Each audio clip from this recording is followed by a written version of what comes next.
Hi all. நூடுல்ஸ்னாலே unhealthy அப்படின்னு நினச்சிட்டு இருக்கீங்களா? ஆனால் நூடுல்ஸ் டேஸ்ட்டு எனக்கு ரொம்ப பிடிக்குங்க. நான் உண்மையாலுமே நூடுல்ஸ்க்கெலாம் அடிக்ட்டு. ஆனால் என்ன பண்ணுறது, சாப்பிட முடியல, சாப்பிடாமல் இருக்கவும் முடியல. நூடுல்ஸை சாப்பிட்டுட்டேன், அப்புறமா ரெக்ரெட் பண்ணுறேன் அப்படின்னு நான் சொல்கிறவங்களா நீங்கள்?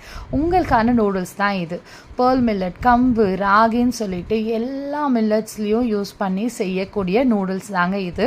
இதில் 80% மில்லட்ஸும் 20% கோதுமை மாவும் சேர்த்து செய்யக்கூடிய நூடுல்ஸ் தான் இதுலேயே மசாலா பேக்கெட்டும் நாங்கள் அட்டாச் பண்ணி கொடுத்துருப்போம்.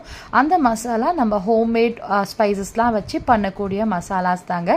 கொஞ்சம் கூட அதில் எந்த ப்ரிசர்வேட்டிவ்ஸும் இல்லாமல் பண்ணி கொடுக்குறோம். உங்களுக்கு தேவைப்படுது அப்படின்னா நீங்கள் ஸ்க்ரீனில் டிஸ்பிளே ஆகிற நம்பரை காண்டாக்ட் பண்ணி நீங்கள் வாங்கிக்கலாங்க. இதில் நீங்கள் வெஜிடபிள்ஸ் போட்டு வெஜிடபிள் நூடுல்ஸாக சாப்பிட்லாம், பன்னீர் போட்டுட்டு பன்னீர் நூடுல்ஸாக பண்ணலாம், சிக்கன் ஃப்ளேவர் யூஸ் பண்ணி சிக்கன் நூடுல்ஸ் பண்ணலாம். அவ்வளோ டேஸ்டியாக இருக்குங்க. ஒன்ஸ் ட்ரை பண்ணிங்கன்னா ரியலி அடிக்ட் ஆகிடுவீங்க. வீடியோவில் டிஸ்பிளே இருக்க நம்பரை காண்டாக்ட் பண்ணி டீட்டெயில்ஸ் போங்க.